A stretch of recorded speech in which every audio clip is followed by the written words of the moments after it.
ओम शांति। 1 मई की बाबा की मुरली। मीठे बच्चे, तुम सिद्ध करके बताओ कि बेहद का बाप हमारा बाप भी है, शिक्षक भी है और सतगुरु भी है। वह सर्वव्यापी नहीं हो सकता। प्रश्न, इस समय दुनिया में अति दुख क्यों है? दुख का कारण सुनाओ। उत्तर, सारी दुनिया पर इस समय राहु की दशा है, इसी कारण दुख है। वृक्षपति बाप जब आते हैं तो सब पर बृहस्पति की दशा बैठती है। सतयुग त्रेता में बृहस्पति की दशा है। रावण का नाम निशान नहीं है, इसलिए वहाँ दुख होता नहीं। बाप आए हैं सुखधाम की स्थापना करने, उसमें दुख हो नहीं सकता। ओम शांति। मीठे मीठे रूहानी बच्चों को रूहानी बाप बैठ समझाते हैं, क्योंकि सभी बच्चे यह जानते हैं हम आत्मा हैं। अपने घर से हम बहुत दूर से यहाँ आते हैं, आकर के इस शरीर में प्रवेश करते हैं पार्ट बजाने। पार्ट आत्मा ही बजाती है। यहाँ बच्चे बैठे हैं अपने को आत्मा समझ बाप की याद में, क्योंकि बाप ने समझाया है याद से तुम बच्चों के जन्म जन्मांतर के पाप भस्म होंगे। इसको योग भी नहीं कहना चाहिए। योग तो सन्यासी लोग सिखलाते हैं। स्टूडेंट का टीचर से भी योग होता है, बच्चों का बाप से योग होता है। यह है आत्माओं और परमात्मा का, अर्थात बच्चों और बाप का मेला। यह है कल्याणकारी मिलन। बाकी तो सब है अकल्याणकारी। पतित दुनिया है ना। तुम जब प्रदर्शनी व म्यूजियम में समझाते हो तो आत्मा और परमात्मा का परिचय देना ठीक है। आत्माएं सब बच्चे हैं और वह है परम पिता परम आत्मा जो परम धाम में रहते हैं। कोई भी बच्चे अपने लौकिक बाप को परम पिता नहीं कहेंगे। परम पिता को दुख में ही याद करते हैं, हे परम पिता परमात्मा। परम आत्मा रहते हैं परम धाम में। अब तुम आत्मा और परमात्मा का ज्ञान तो समझाते हो, तो सिर्फ यह नहीं समझाना है कि 2 बाप हैं। वह बाप भी हैं, शिक्षक भी हैं, यह जरूर समझाना है। हम सब भाई भाई हैं। वह सभी आत्माओं का बाप है। भक्ति मार्ग में सब भगवान को याद करते हैं, क्योंकि भगवान से भक्ति का फल मिलता है, अथवा बाप से बच्चे वर्षा लेते हैं। भगवान भक्ति का फल देते हैं बच्चों को। क्या देते हैं? विश्व का मालिक बनाते हैं। परंतु तुमको सिर्फ बाप नहीं सिद्ध करना है। वह बाप भी हैं तो शिक्षा देने वाला भी है, सतगुरु भी है। ऐसा समझाओ तो सर्वव्यापी का ख्याल उड़ जाए। यह ऐड करो, वह बाबा ज्ञान का सागर है, आकर के राजयोग सिखलाते हैं। बोलो, वह टीचर भी हैं शिक्षा देने वाला, तो फिर सर्वव्यापी कैसे हो सकता? टीचर जरूर अलग हैं, स्टूडेंट अलग हैं। जैसे बाप अलग हैं, बच्चे अलग हैं। आत्माएं परमात्मा बाप को याद करती हैं, उनकी महिमा भी करती हैं। बाप ही मनुष्य सृष्टि का बीज रूप है।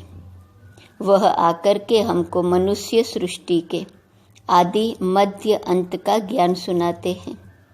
बाप स्वर्ग की स्थापना करते हैं, हम स्वर्गवासी बनते हैं। साथ साथ यह भी समझाते हैं कि 2 बाप हैं। लौकिक बाप ने पालना की, फिर टीचर के पास जाना पड़ता है पढ़ने के लिए। फिर 60 वर्ष के बाद वानप्रस्थ अवस्था में जाने के लिए गुरु करना पड़ता है। बाप टीचर गुरु अलग अलग होते हैं। यह बेहद का बाप तो सभी आत्माओं का बाप है, ज्ञान सागर है। मनुष्य सृष्टि का बीज रूप सतचित आनंद स्वरूप है। सुख का सागर, शांति का सागर है। उनकी महिमा शुरू कर दो। क्योंकि दुनिया में मतभेद बहुत है ना। सर्वव्यापी अगर हो तो फिर टीचर बन पढ़ाएंगे कैसे। फिर सतगुरु भी हैं, सभी को गाइड बन ले जाते हैं, शिक्षा देते हैं अर्थात याद सिखलाते हैं। भारत का प्राचीन राजयोग भी गाया हुआ है। पुराने ते पुराना है संगम युग, नई और पुरानी दुनिया का बीच। तुम समझते हो आज से 5000 वर्ष पहले बाप ने आकर अपना बनाया था और हमारा टीचर सतगुरु भी बना था। वह सिर्फ हमारा बाबा नहीं है, वह तो ज्ञान का सागर अर्थात टीचर भी हैं, हमको शिक्षा देते हैं। सृष्टि के आदि मध्य अंत का राज समझाते हैं, क्योंकि बीज रूप हैं, वृक्षपति हैं। वह जब भारत में आते हैं तब भारत पर बृहस्पति की दशा बैठती है। सतयुग में सब सदा सुखी देवी देवताएं होते हैं, सब पर बृहस्पति की दशा बैठती है। जब फिर दुनिया तमो प्रधान होती है तो सभी पर राहु की दशा बैठती है। वृक्षपति को कोई भी जानते नहीं, न जानने से फिर वर्षा कैसे मिल सकता। तुम यहाँ जब बैठते हो तो अशरीरी होकर बैठो। यह तो ज्ञान मिला है, आत्मा अलग है, घर अलग है। 5 तत्व का पुतला अर्थात शरीर बनता है, उसमें आत्मा प्रवेश करती है। सबका पाठ नूंधा हुआ है। पहले पहले मुख्य बात यह समझानी है कि बाप सुप्रीम बाप है, सुप्रीम टीचर है। लौकिक बाप टीचर गुरु का कॉन्ट्रास्ट बताने से झट समझेंगे, डिबेट नहीं करेंगे। आत्माओं के बाप में सारा ज्ञान है, यह खूबी है। वही हमको रचना के आदि मध्य अंत का राज समझाते हैं। आगे ऋषि मुनि आदि तो कहते थे, हम रचता और रचना के आदि मध्य अंत को नहीं जानते, क्योंकि उस समय वह सतो थे। हर चीज सतो प्रधान, सतो रजो तमो में आती ही है, नई से पुरानी जरूर होती है। तुमको इस सृष्टि चक्र की आयु का भी मालूम है। मनुष्य यह भूल गए हैं कि इनकी आयु कितनी है। बाकी यह शास्त्र आदि सब भक्ति मार्ग के लिए बनाते हैं, बहुत गपोड़े लिख दिए हैं। सबका बाप तो एक ही है, सदगति दाता एक है, गुरु अनेक हैं। सदगति करने वाला सतगुरु एक ही होता है। सदगति कैसे होती है वह भी तुम्हारी बुद्धि में है। आदि सनातन देवी देवता धर्म को ही सदगति कहा जाता है। वहाँ थोड़े मनुष्य ही होते हैं, अभी तो कितने ढेर मनुष्य हैं। वहाँ तो सिर्फ देवताओं का राज्य होगा, फिर डिनाइस्टी वृद्धि को पाती है। Lakshmi Narayan the first, second, third चलता है। जब फर्स्ट होगा तो कितने थोड़े मनुष्य होंगे। यह ख्यालात भी सिर्फ तुम्हारे चलते हैं। यह तुम बच्चे समझते हो। भगवान तुम सभी आत्माओं का बाप एक ही है। वह है बेहद का बाप। हद के बाप से हद का वर्षा मिलता है, बेहद के बाप से बेहद का वर्षा मिलता है। 21 पीढ़ी स्वर्ग की बादशाही। 21 पीढ़ी अर्थात जब बुढ़ापा होता है तब शरीर छोड़ते हैं, वहाँ अपने को आत्मा जानते हैं। यहाँ देह अभिमानी होने कारण जानते नहीं हैं कि आत्मा ही एक शरीर छोड़ दूसरा लेती है। अब देह अभिमानियों को आत्म अभिमानी कौन बनावे। इस समय एक भी आत्म अभिमानी नहीं है, बाप ही आकर आत्म अभिमानी बनाते हैं। वहाँ यह जानते हैं आत्मा एक बड़ा शरीर छोड़ छोटा बच्चा जाकर बनेंगी। सर्प का भी मिसाल है। यह सर्प, भ्रमरी आदि के मिसाल सब यहाँ के हैं और इस समय के हैं, जो फिर भक्ति मार्ग में भी काम में आते हैं। वास्तव में ब्राह्मणियाँ तो तुम हो जो विष्टा के कीड़ों को बूं बूं कर मनुष्य से देवता बना देती हो। बाप में नॉलेज है न, वही ज्ञान का सागर, शांति का सागर है। सभी शांति मांगते रहते हैं। शांति देवा किसको पुकारते हैं? जो शांति का दाता अथवा सागर है। उनकी महिमा भी गाते हैं, परंतु अर्थ रहित कह देते हैं, समझते कुछ भी नहीं। बाप कहते हैं यह वेद शास्त्र आदि सब भक्ति मार्ग के हैं। 63 जन्म भक्ति करनी ही है। कितने ढेर शास्त्र हैं। मैं कोई शास्त्र पढ़ने से नहीं मिलता हूँ। मुझे पुकारते भी हैं, आकर पावन बनाओ। यह है तमोप्रधान किचड़े की दुनिया, जो कोई काम की नहीं। कितना दुख है। दुख कहाँ से आया? बाप ने तो तुमको बहुत सुख दिया था, फिर तुम सीढ़ी कैसे उतरे? गाया भी जाता है ज्ञान और भक्ति। ज्ञान बाप सुनाते हैं, भक्ति रावण सिखलाते हैं। देखने में न बाप आता न रावण आता। दोनों को इन आँखों से नहीं देखा जाता। आत्मा को समझा जाता है। हम आत्मा हैं तो आत्मा का बाप भी जरूर है। बाप फिर टीचर भी बनते हैं, और ऐसा कोई होता ही नहीं। अभी तुम 21 जन्म के लिए सदगति को पा लेते हो, फिर गुरु की दरकार ही नहीं रहती। बाप सबका बाप भी है तो शिक्षक भी है पढ़ाने वाला। सबका सदगति करने वाला सतगुरु सुप्रीम गुरु भी है। तीनों को तो सर्वव्यापी कह न सके। वह तो सृष्टि के आदि मध्य अंत का राज बताते हैं। मनुष्य याद भी करते हैं, हे पतित पावन आओ, सर्व के सदगति दाता आओ, सबके दुख हरो सुख दो, हे गॉड फादर, हे लिबरेटर। फिर हमारा गाइड भी बनो ले चलने के लिए। इस रावण राज्य से लिबरेट करो। रावण राज्य कोई लंका में नहीं है। ये सारी धरनी जो है उसमें इस समय रावण राज्य है। राम राज्य सिर्फ सतयुग में ही होता है। भक्ति मार्ग में मनुष्य कितना मूंझ गए हैं। अभी तुमको श्रीमत मिल रही है श्रेष्ठ बनने के लिए। सतयुग में भारत श्रेष्ठाचारी था, पूज्य थे।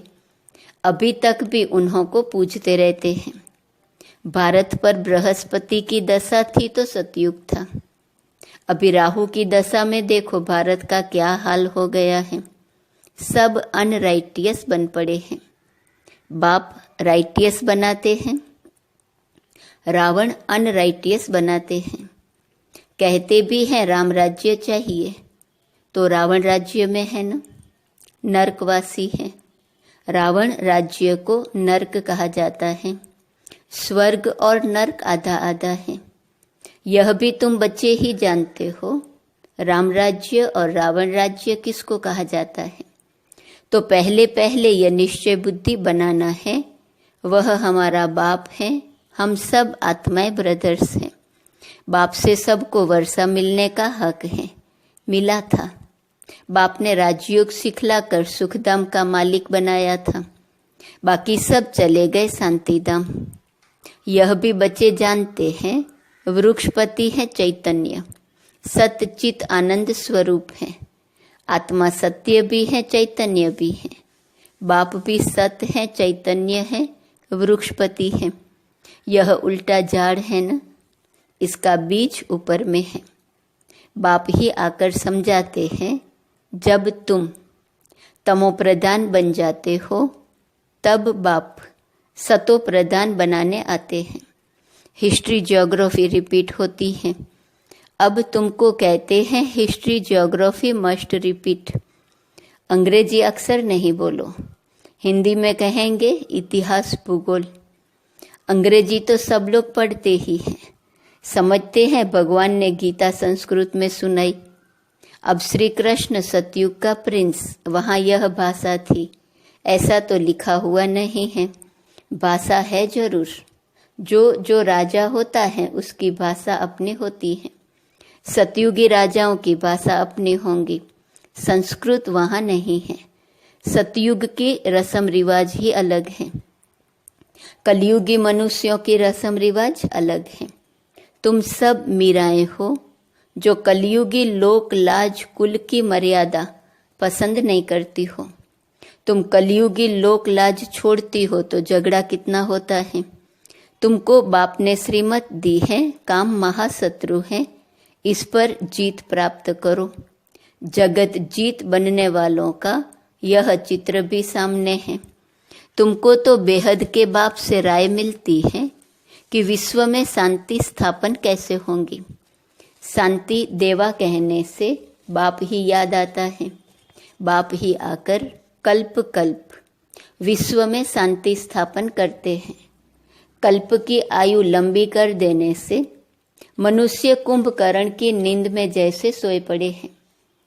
पहले पहले तो मनुष्यों को यह पक्का निश्चय कराओ कि वह हमारा बाप भी है, टीचर भी है। टीचर को सर्वव्यापी कैसे कहेंगे। तुम बच्चे जानते हो बाप कैसे आकर हमको पढ़ाते हैं। तुम उनकी बायोग्राफी को जानते हो। बाप आते ही हैं नर्क को स्वर्ग बनाने, टीचर भी हैं, फिर साथ भी ले जाते हैं। आत्माएं तो अविनाशी हैं, वह अपना पूरा पार्ट बजाकर घर जाती हैं। ले जाने वाला गाइड भी तो चाहिए ना। दुख से लिबरेट करते हैं, फिर गाइड बन सबको ले जाते हैं। अच्छा, मीठे मीठे सिकिलदे बच्चों प्रति माता पिता बाप दादा का याद प्यार और गुड मॉर्निंग। रूहानी बाप की रूहानी बच्चों को नमस्ते। रूहानी बच्चों की रूहानी बाप को नमस्ते नमस्ते नमस्ते। धारणा के लिए मुख्य सार। पहली पॉइंट, कलयुगी लोक लाज कुल की मर्यादा छोड़ ईश्वरीय कुल की मर्यादाओं को धारण करना है। अशरीरी बाप जो सुनाते हैं वह अशरीरी होकर सुनने का अभ्यास पक्का करना है। दूसरी पॉइंट, बेहद का बाप बाप भी है, टीचर भी है, सतगुरु भी है। यह कॉन्ट्रास्ट सभी को समझाना है। यह सिद्ध करना है कि बेहद का बाप सर्वव्यापी नहीं है। वरदान, हद के नाज नखरों से निकल रूहानी नाज में रहने वाले प्रीत बुद्धि भव। कई बच्चे हद के स्वभाव संस्कार के नाज नखरे बहुत करते हैं। जहाँ मेरा स्वभाव, मेरे संस्कार, यह शब्द याद आता है, वहाँ ऐसे नाज नखरे शुरू हो जाते हैं। यह मेरा शब्द ही फेरे में लाता है, लेकिन जो बाप से भिन्न है वह मेरा है ही नहीं। मेरा स्वभाव बाप के स्वभाव से भिन्न हो नहीं सकता। इसलिए हद के नाज नखरे से निकल रूहानी नाज में रहो। प्रीत बुद्धि बन मोहब्बत की प्रीत के नखरे भल करो। स्लोगन, बाप से, सेवा से और परिवार से मोहब्बत है तो मेहनत से छूट जाएंगे। मई महीना शुरू हो गया है, आज पहली मई है। पुरुषार्थ शुरू हो रहा है मई मास का। खुशी के खजाने से संपन्न, खुश नसीब, खुशनुमा बनो। स्वमान है, मैं खुशी का देवता हूँ। अव्यक्त इशारे की पॉइंट है। पहली तारीख, वर्तमान समय विश्व में सबसे ज्यादा खुशी की ही आवश्यकता है। आपके पास खुशी का खजाना भरपूर है, तो सदा खुशी में रहो और दूसरों को भी खुशी में रहने का साधन दो। इससे सभी आत्माएं आपको खुशी का देवता मानेंगी। मैं खुशी का देवता हूँ, सदा अपना, यह टाइटल स्मृति में रखना। ओम शांति।